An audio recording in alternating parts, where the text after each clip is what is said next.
Well, hey guys, welcome back to my workbench. Dan here, as always. And first and foremost, I want to wish you guys a very Merry Christmas, Happy Holidays to everyone. I'm hoping that you guys are looking forward to spending time with friends and family this year, being able to go out and celebrate. I definitely am looking forward to it this year. I've got a couple plans, but I wanted to wrap up this year in review showing the rest of the projects that I was able to complete and knock out of the park here. I got a couple locomotives, I have a few hoppers, well quite a few hoppers actually, and possibly some other stuff if we can get to it. Just a real quick update on the layout, nothing crazy out there so far that's really been worth filming. I'm just kind of in the process of saving up some money so I can start buying some structures and get some more ballast because I'm out of ballast. But I want to start working on a couple of the joining module sections so I can start actually laying in some scenery and start going out there and making some more videos of me doing some scenery and structures and things like that.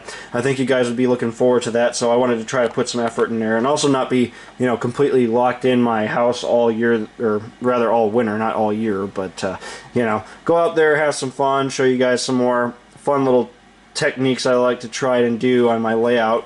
Hopefully get some more updates out there, maybe get some trains running. I know I keep saying that, we'll get to it, and just kind of show you guys how I like to build structures, how I like to lay in scenery, do stuff with grass, other little scenery effects like ballasting and things like that. We'll go out and I'll try to show you guys some of my techniques, how I've been doing it out there, so that'll be something to look forward to.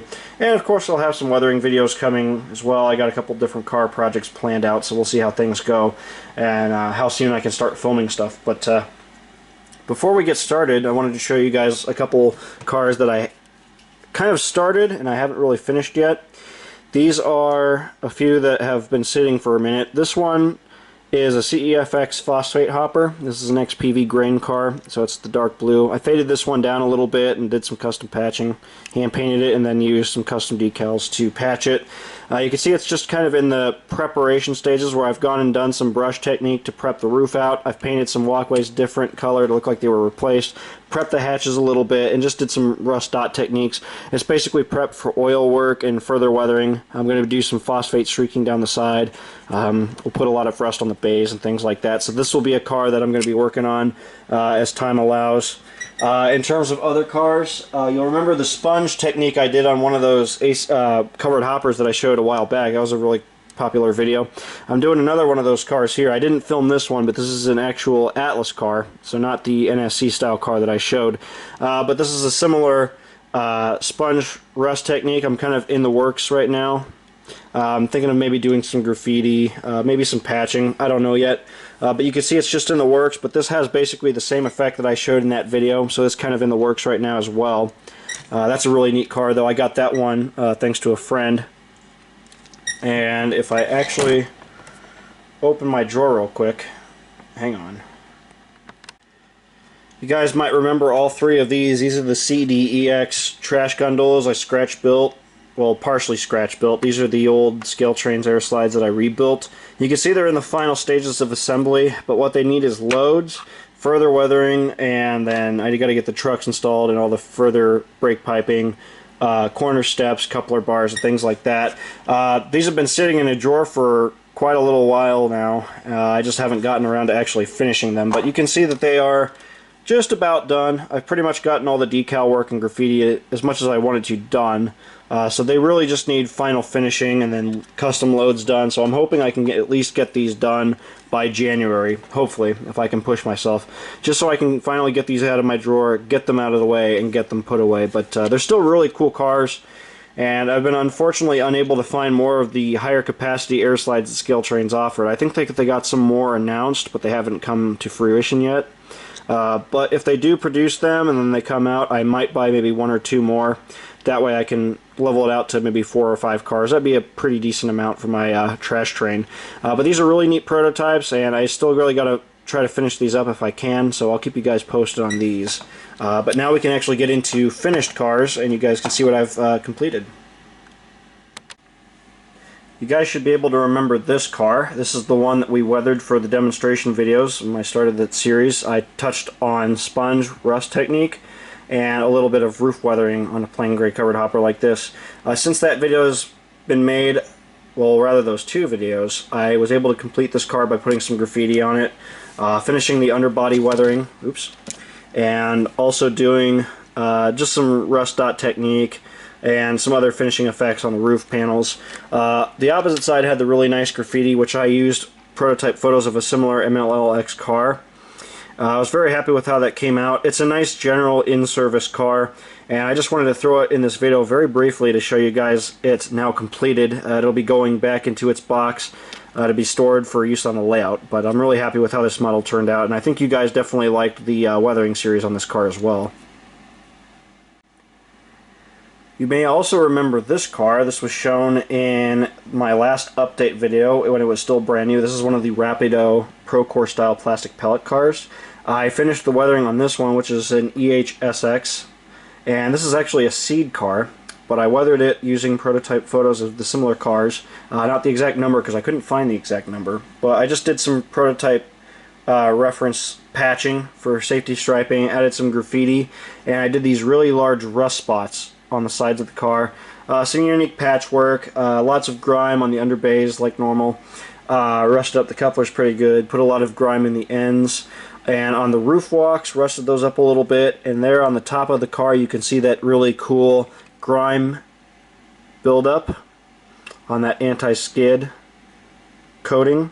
You can see it's like this black staining, and I'm assuming it's from the seed loading. I'm not sure. It's a high traffic area up there normally anyway, but it got this really unique black chalky effect, which I just simply added by dull coating the car after I weathered everything, sealing everything up, then going in and applying a little bit of black powder, and I just blotched it all over the place to make that effect. But it turned out really well for this car. I was able to piece all that together and everything else. I'm really happy with the graffiti. It's a combination of hand painted and hand drawn. And if we turn the car over to the opposite side, you can see we have the same more or less technique. There's a little bit more crappier graffiti that's kind of been peeled away over time, so it's older. You can see some there in the corner, and then you can see these really nice rust dots which I've hand painted on there. I then followed behind with two different shades of oils and built those up over time to streak it down, so you have a darker rust and then a lighter rust achieved with two different colors, like I said. And it ended up coming out to be a really nice car. It's a very unique prototype, and it's definitely one I wanted at least one for my layout I can just kind of run because they're so unique. I remember seeing these come through actually by my old home in Macomb, Ohio on the NS Fort Wayne line. A couple of these used to travel up and down that track, and I always thought they were pretty cool, and I wanted to at least have a model of them. So I was excited when Rapido announced these cars. I ended up getting this one as they came out, and I'm very happy with the effect. I think it looks really good, and it's another car that's pretty much ready for service on my layout. This next car is a Walther's Trinity version, 4-bay covered hopper. These are the common soybean corn processing cars. These are the large 4-bay style cars, and these are really nice. This one is from the newest paint scheme run that they offered. This is the CEFX version. These cars are always very grimy. They get a lot of side scrapes, so what I did was I used a lot of black washes first to build up the grime on the car. I then used black powder and then streaked it sideways down the car to fill in the seams a little bit. Then I took some sandpaper and ran it down the side of the car to actually achieve the scratching effect. Once I did all that, then I was able to go in and do some of the vibrator pitting and some of the hammer marks that are pretty common on these cars, and I always find it ironic because these cars are specifically labeled "Do Not Hammer" on the side of the car, if you can see that red lettering there, and they always proceed to just beat the hell out of these cars anyways during the unloading process. I always find that really amusing, but you can see I did a lot of grime on the underbays, a lot of that pitting again with the splatter technique. I used a lot of grime on the trucks, added safety tape. Here you can see there's a little bit of fine tag work, there's a little bit of scribble graffiti on there that's just been peeled away over time. Pretty typical weathering for one of these relatively newer Trinity style cars. And if we turn over to the opposite side, this one has some neat graffiti as well. Very basic graffiti, it's just been sprayed. You can see there's older and newer mixed together on the side of this car. If you look real closely, you can kind of see that side scraping. It's very subtle on this, but it is there. The nice work on the trucks really makes it look nice. I added the new couplers, and again, it's got the nice rust pitting down the sides of the car. And then tons of grime work and grain streaking. There's a lot of that black moldy grime that builds up on the top around the hatch from the grain spillage, so I tried to replicate on this car and then seal it all in very carefully.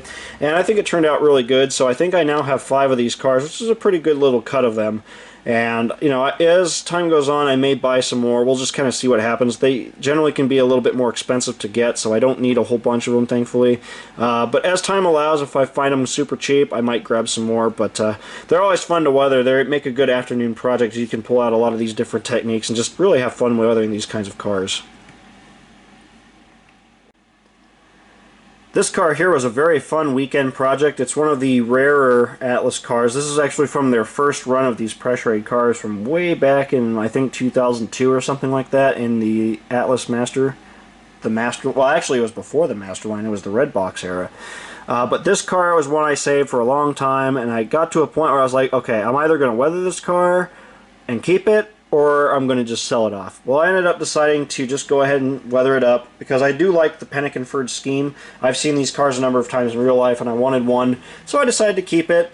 And you can see I just did a lot of really cool grime effects built up on the top using some oil washes. I built up the really unique grime on the top of the car where you can see that anti-skid coating is peeling off. There's a lot of grime and dirt built up around those hatches and the little vents there. Very rusty roof walk, that was fun to do.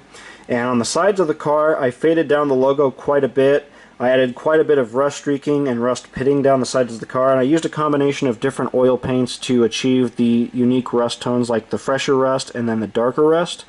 I added the safety stripe into the car, weathered up the whole underbody, and did all the grime work and everything, as you can see. And I really love the rust streaking and pitting on the sides of the car. I think it's really unique. If we actually take the car, and I'll position it sideways so we can get a good zoomed in look here. That way you guys will be able to see the logo. You can see that very subtle streaking that's taking place on that logo where it's just beat up a little bit.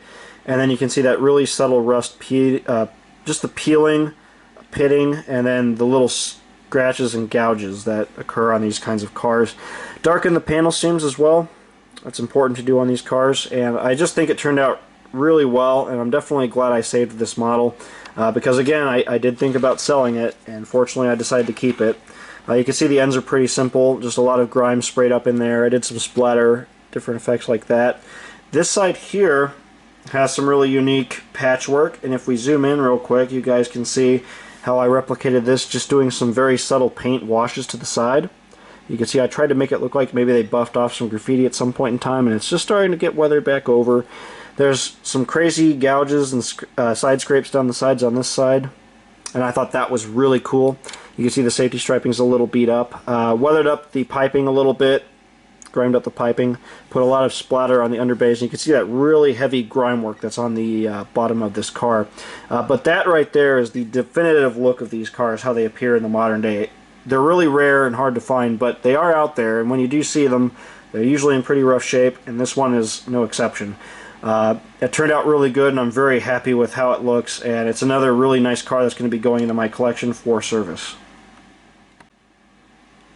So this is a unique car here. This is a really heavily weathered Dowx plastic pellet car, and this is not normally how I weather these. I don't usually go with this extreme of weathering, but I really wanted an older rusty prototype, and this is a car I had in my collection for a number of years.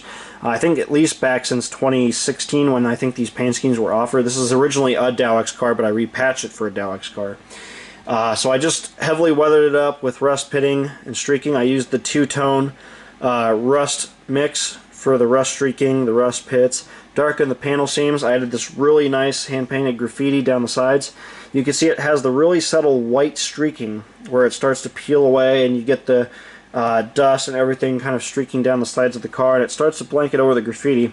I keep saying it over and over again. You guys need to make sure you weather your graffiti. It blends it in properly into the car, makes it a little bit more subtle, so it's not so I guess bulging off the side of the car where it just pops out too much. Some graffiti is like that if you see it brand new, but most of the time when you see these kinds of cars, the graffiti on it gets weathered very quickly, it gets patched over very quickly, and so it's important to kind of subtly blend it into your weathering. That's a very key thing, and I think that's why my weathering works so well when I do these cars. I really try to make an effort to weather the graffiti in and tie it in properly with the model.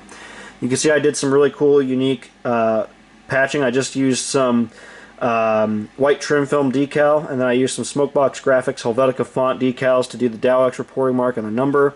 I did some patch repairs there, and again the really nice rust streaking down the sides, fine tag work.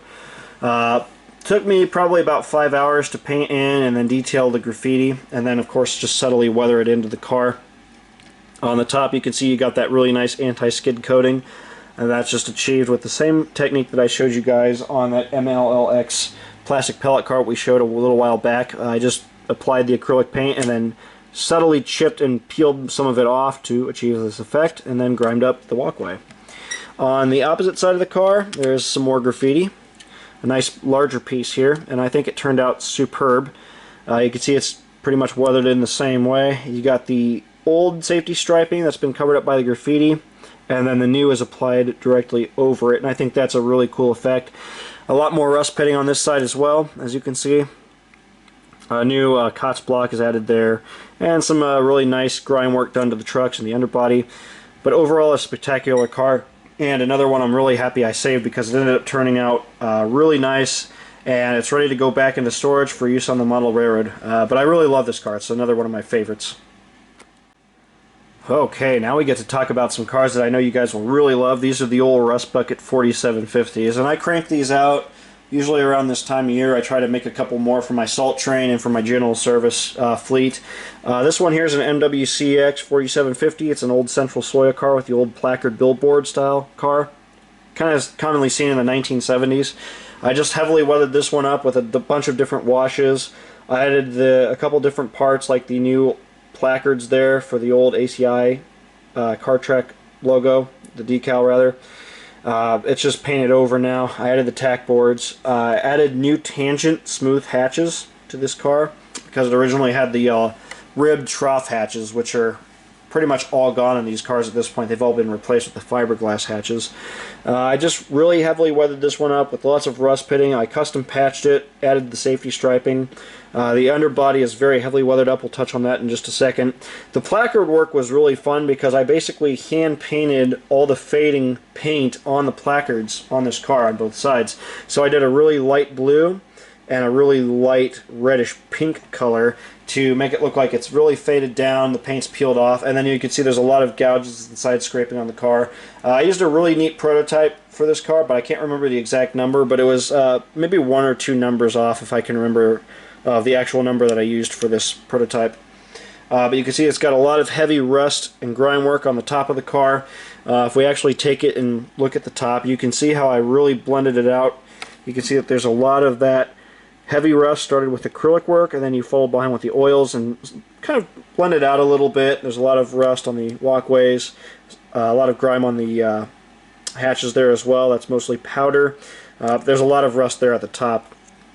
There you can see that panel with all the old pitting, all the streaking that's just built up over time, and I'm not 100% happy with how the rust came out. I think in some spots it's kind of chunky. I haven't had the guts to go in and kind of scrape this off and redo it, but at some point in time I probably will because I'm not 100% satisfied with it. But it represents what's supposed to be there, and I guess at the end of the day that's what matters. It's another car I can come back to at some point in time and try to update maybe a little bit down the road, maybe next year or something, but for now it's just going to go into service, and I'm going to put it back out on the model railroad with my salt train because this is a dedicated salt service car. A lot of these cars I've noticed that usually when they get in their last years they put them in specific service like salt service or phosphate service where they don't care if these things get really heavily beat up. It's kind of the last couple of years of service that they're going to get, and at that point they don't care how much more rusty they get. They just throw them in a dedicated train service like that, and they live out their final years as dedicated salt or phosphate cars, and then they just rust up even more, and then eventually they're scrapped and retired, and then they become pieces of history. And that's kind of the path, really the path that this car is going right now. Lots of grime on the underbays, lots of very subtle streaking. I used a whitewash to fade all that out. Lots of scratches, lots of pitting done. You can see the very subtle streaks. I thought that was really awesome. On the opposite side of the car, it's pretty much the same. You can see the placard is a lot more lightly done on this side. I think it's a lot more subtle, and it looks a lot better, personally, on this side. But you can see it really demonstrates the nice effects, the wavy panel washes I do, the subtle patchwork, and all the really cool effects in general that I like to do to these cars. It really displays it well. No 4750 show is complete without actually showing the ends, and you can see I've taken care of the ends really nicely here with the very heavy kick-up spray. The Katy couplers are nicely weathered in. There's a lot of grime and rust on these walkways, on these ladders. You got the custom patching done there, older and newer, and then the rust pitting is just spectacular. And now on to the last 4750 of the day here, and it is again one of my very personal favorites, and it's actually the last car I completed. This one is AEX 12712, and I had to go into quite a bit more detail with this car, and I'll touch on it as fast as I can here. So it's another run-of-the-mill Intermountain 4750. It's an old General Chemical car. The first thing I did was I did white trim film patch decals over the large General Chemical logos. Then I followed behind and I added all the heavy rust streaking coming down. That's originally acrylic base first. Then I followed behind with some burnt umber and then some raw sienna for that fresher, vibrant rust that's coming down the sides. I then layered in some different layers of patchwork where you can see old data has been removed, new data has been added or scribbled over, new reweigh data has been added, and then the custom AEX decals. I actually had a specific font made for this car because these decals are not offered in real life. So I had, let's see, I had Circus City decals print me off a sheet of the AAX patch style decals, and these are very handy. I got white and black decals, and I also have end reporting marks. You can see the different styles. So I had them print me off a couple different sheets of patch decals for this car, and it ended up working out really well because now I have the prototypically correct artwork for this prototype. Going back to the rust though, you can see I layered all that on, did some fine streaking. I then layered on the very heavy rust pitting and gouging all over the sides of the car. There's a lot of it on the underbays again as well. You can see it's very heavy there. All the way down the bottom of the car, there's a lot of scratches and scrapes and gouges and kick up. You got the nicely weathered trucks and the wheels. If we take the car to the side here, I can zoom in on that rust so you guys can get an idea of how extensive it actually is. It's very beautifully done, very nicely rendered, and I think it turned out super nice on the car. If we focus on that patchwork again, you can see the very subtle General Chemical logo underneath there. I think it captured it really well. I think it looks really fantastic. If we look at the hatches there, these are the stock hatches. They're smooth. Not as detailed as the tangent ones, but they work okay. And you can see again, 3 different layers of paint to replicate the rust on the top. 3 different colors. First base is acrylic, then 2 different shades of oil for a darker and a fresher rust. And if we move to the opposite side of the car, I gotta hurry here before my battery dies. You can see we pretty much have the same thing, and the rust is a little bit heavier built up on the side of this car. You can see all the very fine rust dots, scraping and pitting. And the pitting is something else that's really unique on this car. How I replicate the very fine stuff was I actually used a Pigma Micron pen that was brown, and I did all these really fine little dots. And it's the first car I replicated that on, and it ended up turning out really well. I will have a trick technique video coming on how to do these fine rust spots, so you guys can stay tuned for that. I think it came out really good. And it really accents the larger hand-painted dots as well here. You can see I added the safety striping there. You can see all the rust on the base. Again, you can see that really unique patchwork there. I love that font of AEX decal there. Those turned out fantastic. I'm really happy that he was able to produce that sheet for me. This is just some generic stencil-style font decals done by Smokebox Graphics. And then here you can see the unique patchwork on this car where they only covered the General Chemical logo and lettering, but they didn't actually remove the logo graphic, which I thought was really unique. But this is another heavy rusted car that's used in salt service, and it'll be going into salt service on my model railroad. But I'm very, very happy with this car. This one probably took me about 4 weeks to weather from start to finish. It was a lot of work, but I'm super satisfied with it. Alright, so I know you guys have been dying to see these 2 locomotives I finished up recently, and the first one I wanted to show you guys is Fierex 3011. This is from the newest run of the Athearn RTR SD40s in the Fierex paint scheme. Now that run left a lot to be desired in terms of quality control. The paint was just flat out wrong. A lot of the details looked really bad. But it didn't matter in this case because I was going to be doing a rebuild of a GMD prototype, not an American SD40 prototype. Fierex had a number of GMD locomotives and they had a number of EMD locomotives, and a number of them, as they were rebuilt, retained a lot of these GMD features, and in particular the early Fierex numbered locomotives from the 3000 series, so anything from 3011 up to I think let's say 30 maybe 3016. A lot of those in that number series were GMD locomotives. So anyways, my point is I wanted to build a GMD version of one of these SD40s. So I used the newer Athearn locomotive and I added a whole bunch of GMD specific parts. So for example, I removed the headlight on this locomotive and relocated it to the nose. And I made that a GMD specific part. I added a bunch of GMD specific details.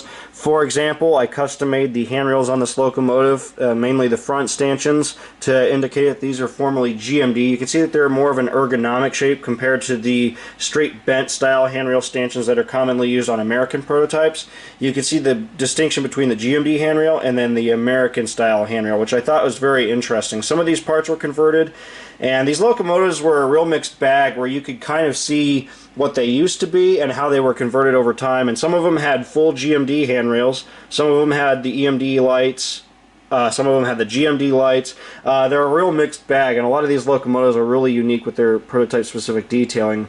But I wanted to make the 3011 here because I thought it was really cool. So the first thing I had to do on this locomotive was fix the shades of green and fix the silver, because they modeled a 3010 series locomotive with a silver scheme, which is incorrect. Those are for a later run of these locomotives that were silver and green. So I had to fix the green using custom mixed paint. I airbrushed and masked everything off. I then repainted all the silver on this locomotive to gray, and that was a real challenge, let me tell you. It took a lot of masking and a lot of patience, but I got it done.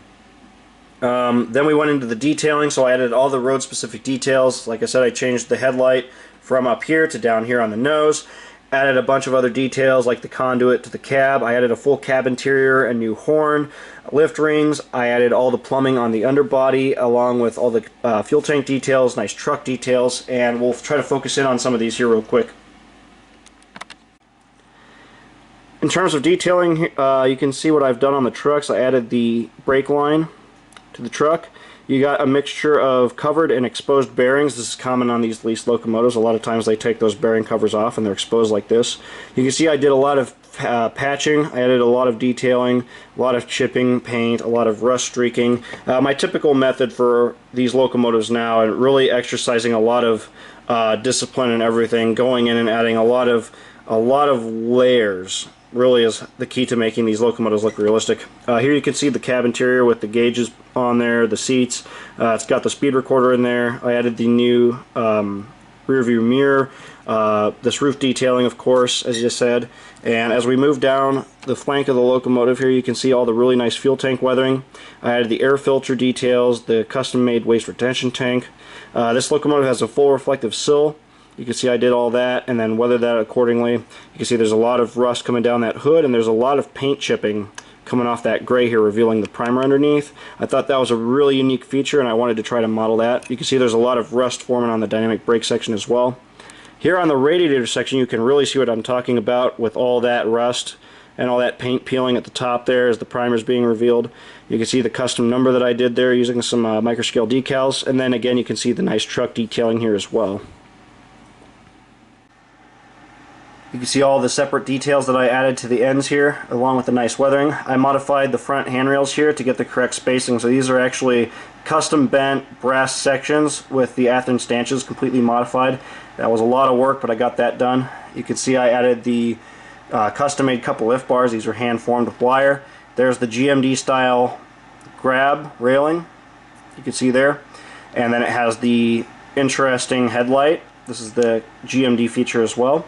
Custom grab irons. You can see on this end I had to completely remove the classification lights and the number boards. That was a lot of body surgery there, but it helped since I was going to be repainting most of this locomotive anyway.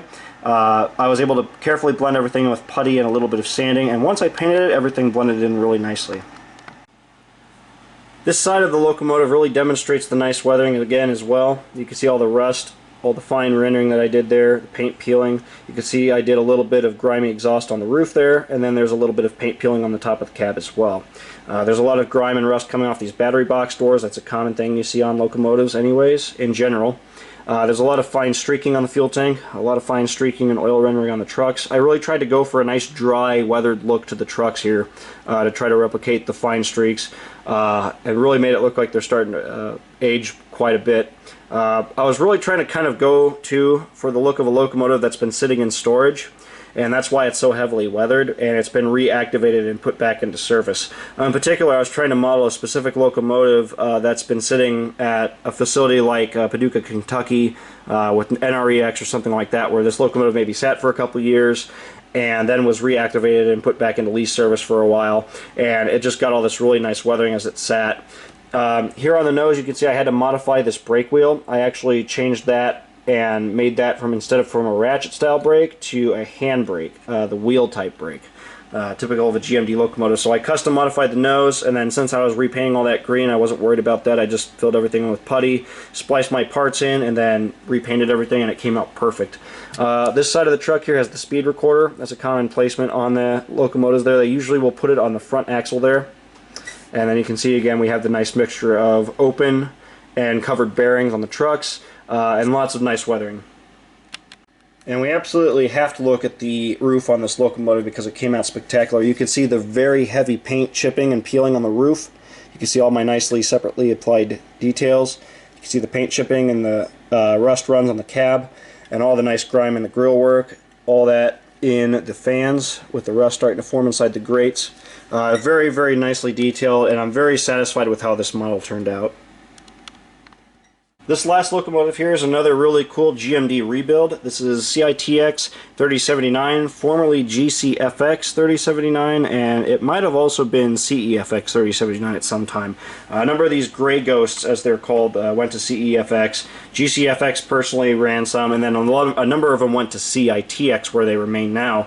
Of course, a lot of these have been sold off or scrapped, but a number of them are still around, and I think the 3079 is in storage somewhere.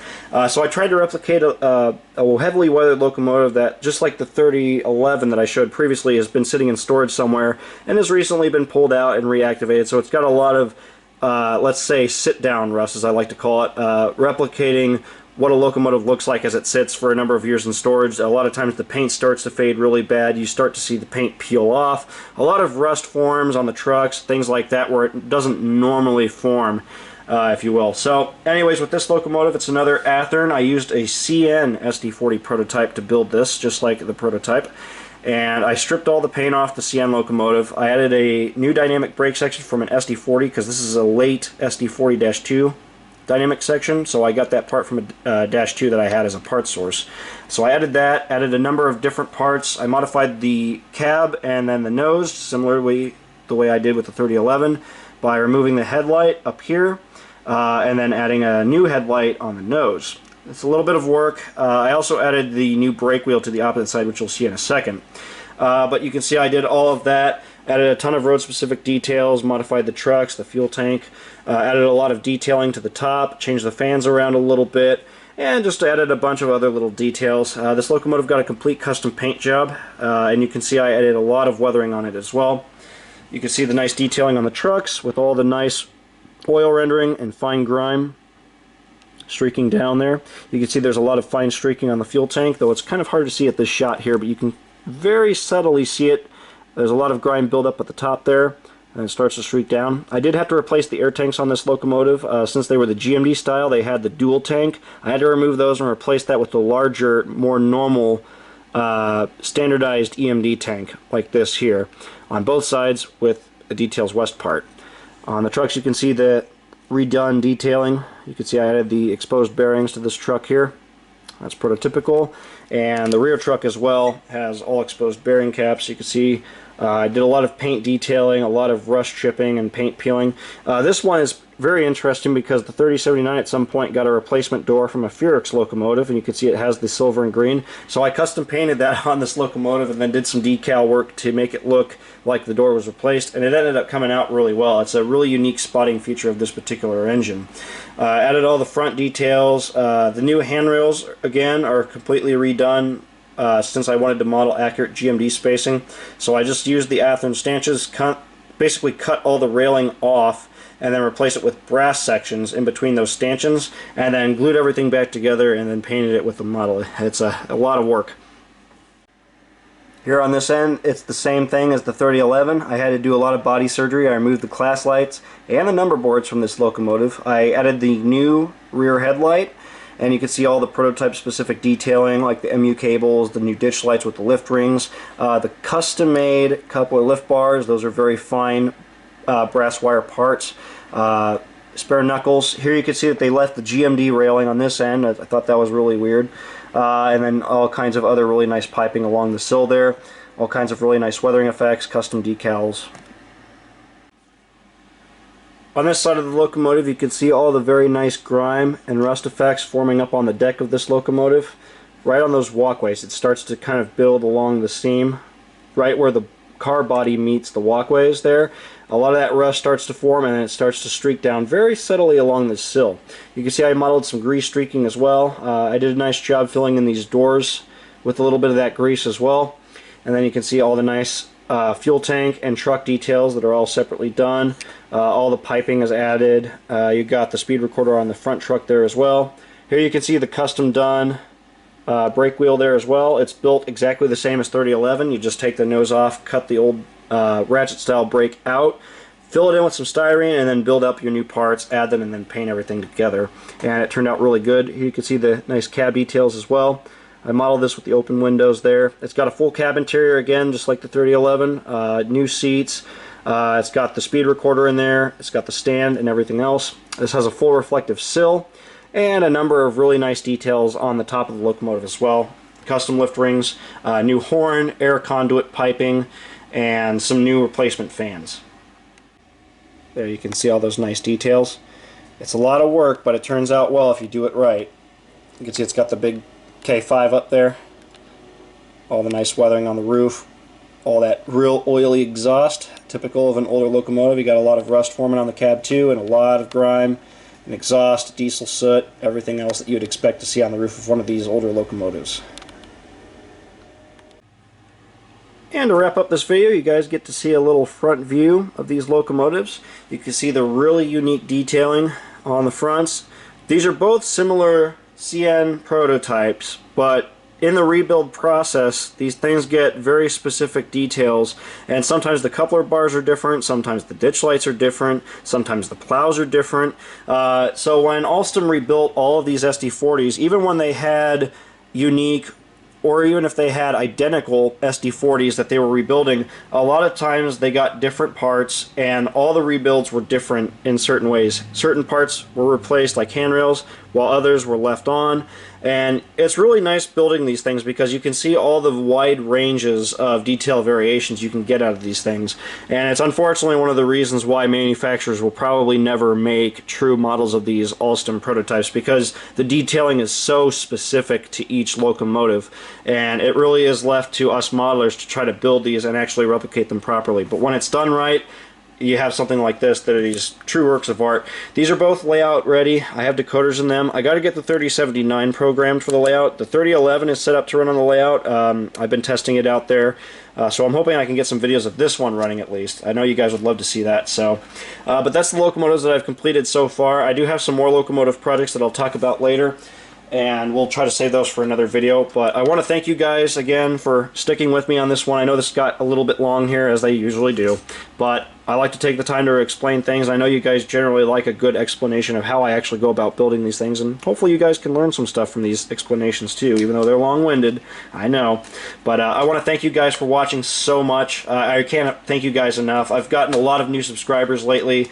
Tons and tons of positive feedback on my newest videos and my builds, and I again can't thank you guys enough. You guys are the best audience here, and I'm very thankful to have you guys here following me, being able to give good advice and good input, and of course just being able to teach you guys is just fun on its own, and I want to be able to keep doing that. So I'll keep making these videos and hopefully keep you guys entertained. So anyways, I'll leave it there, guys. Again, happy holidays. Thank you for watching, and I will see you next year. Take it easy, guys.